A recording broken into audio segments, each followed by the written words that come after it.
بسم اللہ الرحمن الرحیم۔ ٹیچر سپیکس کے معزز ناظرین السلام علیکم۔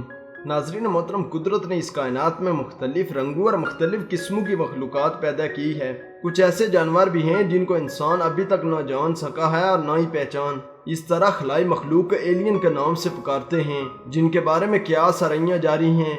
کچھ لوگ اس مخلوق کے ہونے پر یقین رکھتے ہیں اور کچھ نے کہا ہے کہ ہم نے خلا میں ایلینز دیکھے ہیں، جن میں ایک برطانوی خلاباز ڈاکٹر شرمن نے کہا، میں نے خلا میں ایلینز کو دیکھا ہے۔ یہ پہلا برطانوی خلاباز تھا جس نے خلا میں سفر کیا۔ تو دوستو، آج کی ویڈیو میں ایک راز سے پردہ فاش کریں گے، جس میں انڈونیشیا کے لوگوں نے زمین میں ایک ایلینز کو پایا اور اس کے ساتھ کیا سلوک کیا، مگر وہ حقیقت میں کیا چیز تھی۔ اس کے بارے میں جاننے کے لیے ویڈیو کو آخر تک ضرور دیکھیں۔ اسپیروائے چینل پر نئے آنے والے ناظرین سے گزارش ہے کہ ہمارے چینل کو سبسکرائب کریں اور ساتھ گھنٹی کے نشان کو بھی دبائیں تاکہ ہر نئی آنے والی ویڈیو کا نوٹیفیکیشن تسلسل و تواتر کے ساتھ آپ تک پہنچتا رہے۔ دوستو، اس کے علاوہ ہماری ان کاوشوں کا صلہ میں لائکس اور کمنٹ سے ضرور دیں۔ ناظرین محترم، انڈونیشیا کے بانیا گاؤں کے لوگوں نے یہ کہا کہ 2017 کے آخر میں ہم نے ایک حقیقی ایلین کو پام آئل کے کھیتوں میں دیکھا۔ وہ لوگ ایسی نایاب قسم کی مخلوق کو دیکھ کر ڈر گئے جس کے بارے میں اس علاقے میں نہ کسی نے سنا تھا اور نہ دیکھا، کیونکہ اس ایلین کو صرف موقع پر چند ہی لوگوں نے دیکھا۔ مگر اس عجیب و غریب مخلوق کے بارے میں خبر پورے علاقے میں جنگل کی آگ کی طرح پھیل گئی۔ اس کے علاوہ گاؤں والوں کو یہ سمجھ نہیں آ رہا تھا اس کے ساتھ کیا کیا جائے۔ یہ بھی ایک عجیب قسم کی پریشانی تھی۔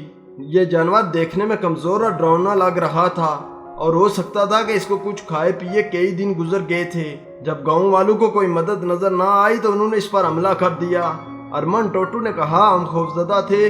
ایک شخص ڈرتا ہوا اس کے پاس جاتا اور ڈنڈا مار کر بھاگ جاتا۔ انہوں نے ایک انٹرویو میں بتایا کہ ہم نے اس جانور کو ڈنڈوں سے مارنے کی کوشش کی۔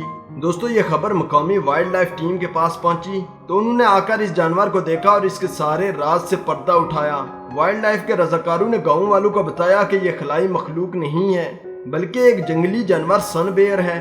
سن بیئر اپنی خاص قسم کی شکل و صورت کی وجہ سے بہت مشہور ہے۔ ان کا قد 1 میٹر کے قریب ترین ہوتا ہے اور ان کا وزن 30 سے لے کر 60 کلو گرام تک ہوتا ہے۔ یہ زمین پر پائے جانے والی ریچھوں میں سب سے چھوٹی قسم کے ریچھ ہیں اور سن بیئر کے پنجوں میں بڑے بڑے ناخن ہوتے ہیں جن کے ذریعے وہ درختوں پر چڑھتے ہیں اور ناریل کو بھی توڑتے ہیں۔ یہ ریچھ درختوں پر گھونسلہ بنا کر سوتے ہیں۔ دوستو، اس سن بیئر سے لوگ اس وجہ سے بھی ڈر گئے تھے کیونکہ اس کے جسم پر نہ بال تھے اور نہ ہی اون۔ ریسکیو ٹیم کے رضاکاروں نے اس ریچھ کو ریسکیو کیا اور تقریباً 3 ماہ اس کی پرورش کی۔ انہوں نے مقامی خبرساں ادارے کو بتایا کہ اس ریچھ کو نیمیا اور جلد کی بیماریاں لاحق ہیں، اسی وجہ سے اس کے جسم پر بال نہیں ہیں۔ اس ریچھ کی صحت میں جب کچھ بہتری ہوئی تو رضاکاروں نے واپس جنگل میں چھوڑ دیا۔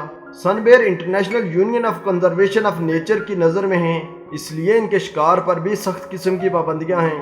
دوستو، 2 وجوہات کی بنا پر اس جانور کی نسل کم ہو رہی ہے۔ ایک، شکاری اس کا شکار بہت زیادہ کرتے ہیں اور دوسری بات، یہ کسانوں کی فصلوں کو تباہ کرتے ہیں اور پھر کسان ان کو مار دیتے ہیں۔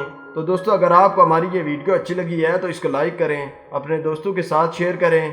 اسپیروائے چینل پر نئے آنے والے ناظرین سے گزارش ہے کہ ہمارے چینل کو سبسکرائب کریں اور ساتھ گھنٹی کے نشان کو بھی دبائیں تاکہ ہر نئی آنے والی ویڈیو کا نوٹیفیکیشن تسلسل و تواتر کے ساتھ آپ تک پہنچتا رہے۔ تب تک فی امان اللہ۔